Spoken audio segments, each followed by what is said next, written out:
You've heard of Jesse James and Billy the Kid, right? They were the biggest rock stars of the outlaw world, total legends forged in gunfire. They were robbers and killers, but people also saw them as heroes, guys who lived and died by their own rules. But what if I told you the most insane outlaw story has been completely forgotten? This is about a guy who was more like a real-life ghost, and his story will absolutely blow your mind. They called him the Ghost. Quick disclaimer. The person in this story, Jedediah Kane, is a legend from historical fiction. But, the world he lived in, the 1880s Arizona Territory, the super-powerful railroads, the unstoppable Pinkerton agents, that stuff is 100% real. Think of it like this, the stage is real American history, but our main actor is a legend we're bringing to life. We're telling a legend as if it really happened. This is crazy. One guy in the Wild West pulled off the biggest heist in American history and then completely vanished with a fortune in gold. But what if the villain of the story was actually its greatest hero? The story of the Ghost is absolutely terrifying. It doesn't start with a huge shootout, it starts with total silence. In the 1880s, the Arizona Territory was a brutal place. Life was cheap, and little towns depended completely on stagecoaches and the new railroads to survive. But those same railroads made them a perfect target. The Ghost wasn't like other outlaws. This guy was a literal phantom, striking with the precision of a surgeon before just melting back into the desert. He always went after the same things: payrolls, bank transfers, and giant shipments of gold and silver. But how he did it is what's so crazy. There were no shootouts, no big chases. A ghost robbery was cold and perfect. Every witness and frustrated lawman told the exact same story. A stagecoach would see a single tree blocking the road.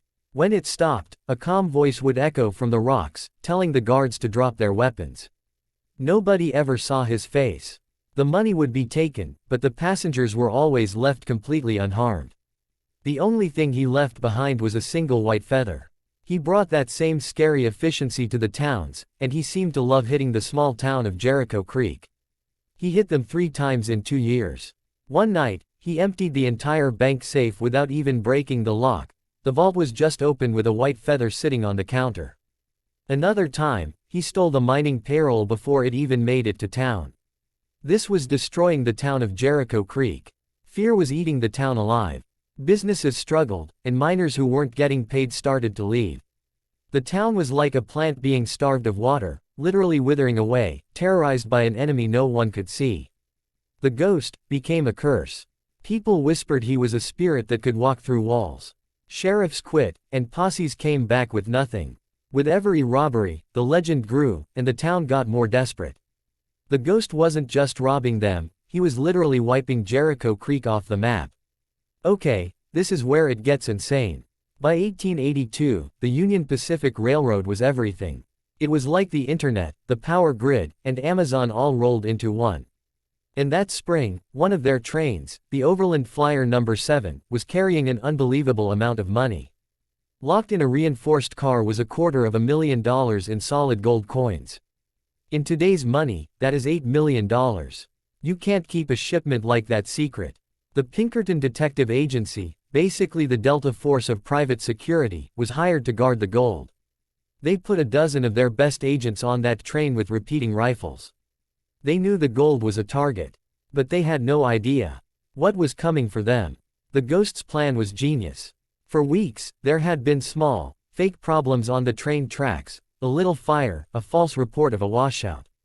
It was the classic, boy who cried wolf, tactic, designed to make the guards and the railroad workers less alert. So on the night of the robbery, the train is steaming through the desert when the engineer sees a warning lantern. A piece of the track looks broken.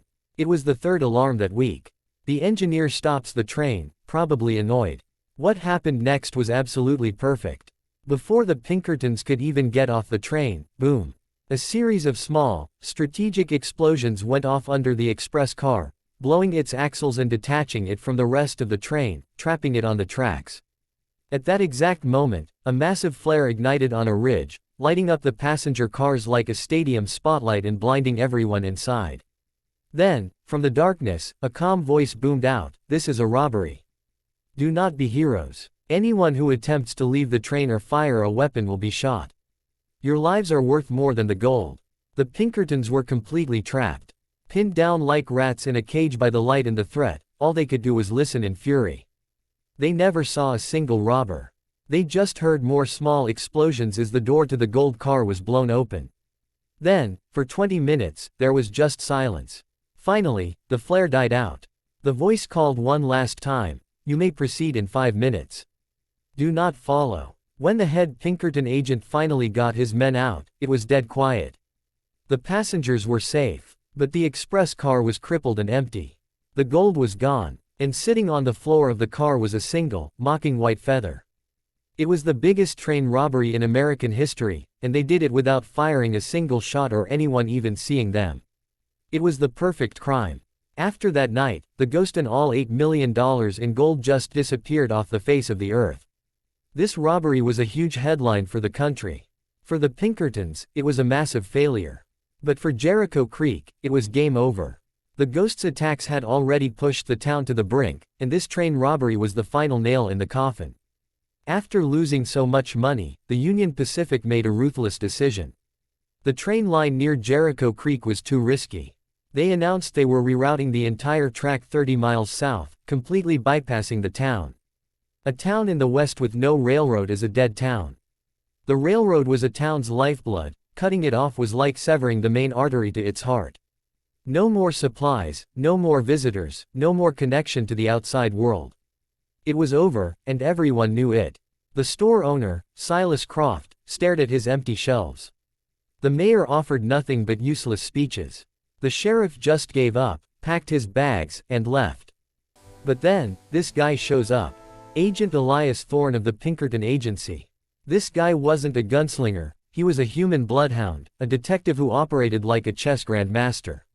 He was a genius with logic and deduction, and his only mission was to solve the case and get that gold back. Thorne didn't come to help Jericho Creek, he came because he was suspicious. He thought the ghost must have had help from someone in the town. His questions were sharp and accusatory. To Thorne, the stolen gold wasn't just money, it was a problem he had to solve. He was convinced the ghost was hiding in Jericho Creek, and he was ready to tear the entire town apart to find him. As summer dragged on, Jericho Creek was turning into a ghost town. Storefronts were boarded up. Thorne's non-stop investigation just made everything worse. And then, something absolutely impossible happened. It started when the mayor got a random letter from a lawyer. The letter said a secret client had created something called the Jericho Development Trust. The letter claimed the trust had deposited $10,000, a huge amount of money back then, in a bank for the town's survival. The mayor thought it was a sick joke. But he sent a telegraph, and it was real. The money was there. It was a miracle. The town used the money to pay off its debts and hire a new sheriff. They gave a grant to the bank to reopen and offer loans to businesses. And just as that money started working, another letter arrived. This time with $20,000. The instructions were specific. Build a new school, fix the church, and, most insane of all, offer the Union Pacific $50,000 to build a station in Jericho Creek. It was crazy. It was literally their salvation. The effect was insane. Word got out that Jericho Creek was rising from the ashes like a phoenix. Families who had left started to return. New people showed up, looking for a chance to succeed. The sound of hammers filled the air. The town was being completely reborn, thriving not because the ghost was gone, but somehow because of him. And the whole time, Agent Thorne is watching all of this, thinking, this isn't a miracle, this is a crime scene. For him, seeing the town thrive on this money was like admiring a beautiful house built with stolen bricks. He was 100% certain the town's impossible comeback and the stolen gold were connected. He just couldn't figure out how. At the same time, a new guy moves to town, a quiet carpenter named Jedediah Kane. He buys the old woodshop and gets to work. He was a quiet guy with tired eyes, but he was an incredible craftsman, and everyone saw him as a dependable, solid dude. Kane mostly kept to himself, helping build the new school and fixing up the town. People just saw him as part of the town's good luck. In the West, you don't ask about a man's past. But here's the secret. There were two Jedediah Kanes. There was the quiet carpenter.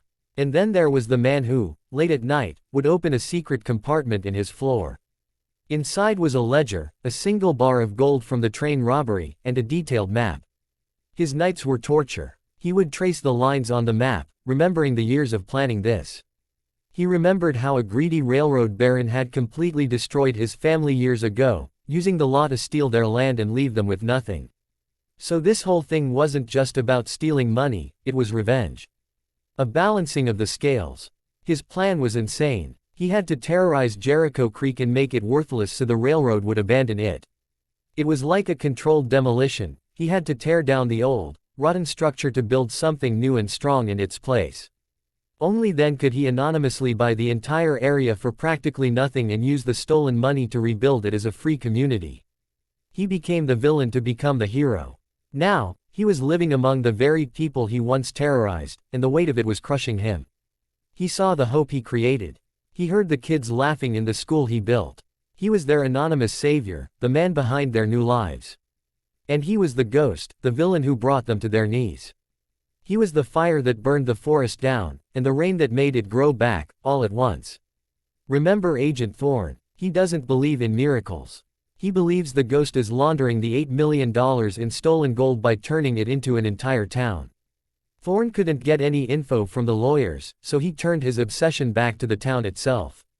He started investigating every single person who had recently moved there, looking for a man with a secret. And then he lands on Jedediah Kane, the quiet carpenter. He was too perfect.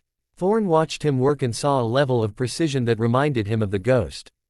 He noticed how Kane had a natural authority that a simple carpenter shouldn't have.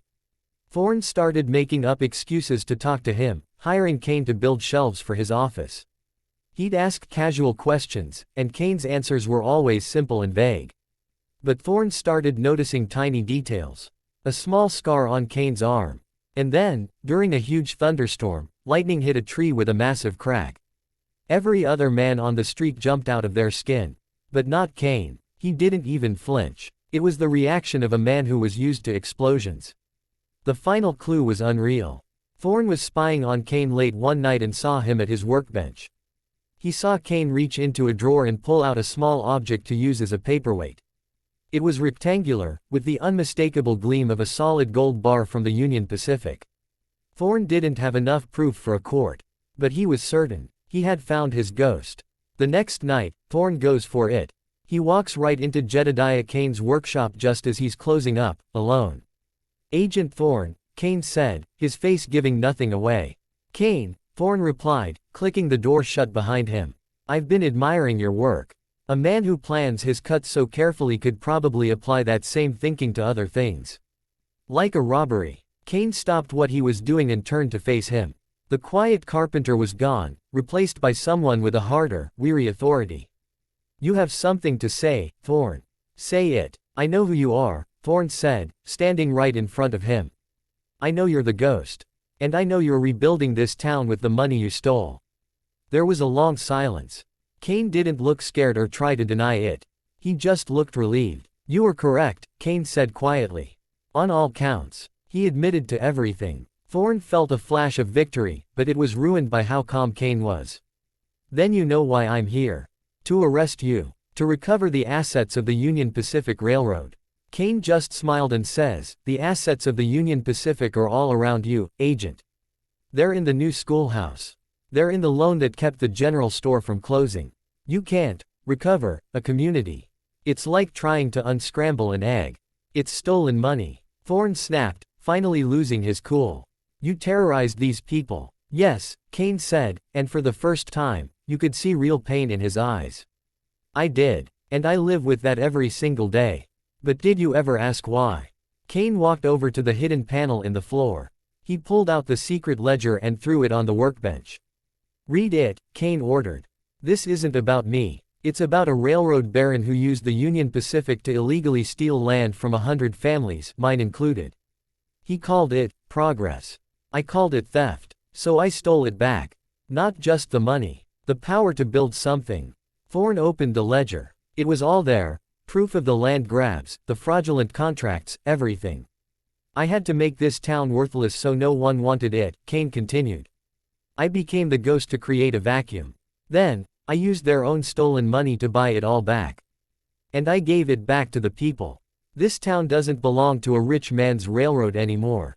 It belongs to itself. Suddenly, Thorne's perfect world of black and white, good versus evil completely shattered. It was like a chess master realizing his opponent wasn't just playing a different game, but had built a whole new board. He's staring at the biggest criminal in America, who also happens to be the biggest hero this town has ever seen. The law doesn't care about your motives, Thorne said, but he didn't sound so sure anymore. I know, Kane replied. But do you? That question changed everything. So Thorne has an impossible choice. Does he arrest Kane? If he arrests him, it's the biggest win of his career. He'd be a legend, but it would also destroy the town. The trust would be dissolved, the stolen money would be seized, the loans would be called in, and the businesses would fail. He'd be punishing all the innocent victims a second time, destroying the very community the gold had built. He was like a doctor who could follow the textbook and let the patient die, or break the rules and perform a miracle. We will never know what was said in that room. The official Pinkerton file on the train robbery just ends. Agent Thorne's final report states that his investigation was a dead end. The gold was gone forever, and the ghost was probably dead or in Mexico. He recommended they close the case. It was the only failure of his entire career. A month later, Thorne quit the agency and was never heard from again. And Jedediah Kane, he just kept being a carpenter in Jericho Creek. He lived out the rest of his life in the town he built, surrounded by people who had no idea he was the villain who almost destroyed them and the hero who saved them all. He was a ghost hiding in plain sight, and his only prison was his own secret. Stories like this where you don't know who the good guy is are the absolute craziest. If you want to see more insane stories from history, subscribe right now and hit that notification bell so you don't miss the next one. And if you thought this story was wild, smash that like button. So what do you think? The legacy of Jedediah Kane is a complete paradox. Was he a villain who did a good thing? Or was he a hero who had to become a criminal to get justice? His story completely messes with our ideas of right and wrong.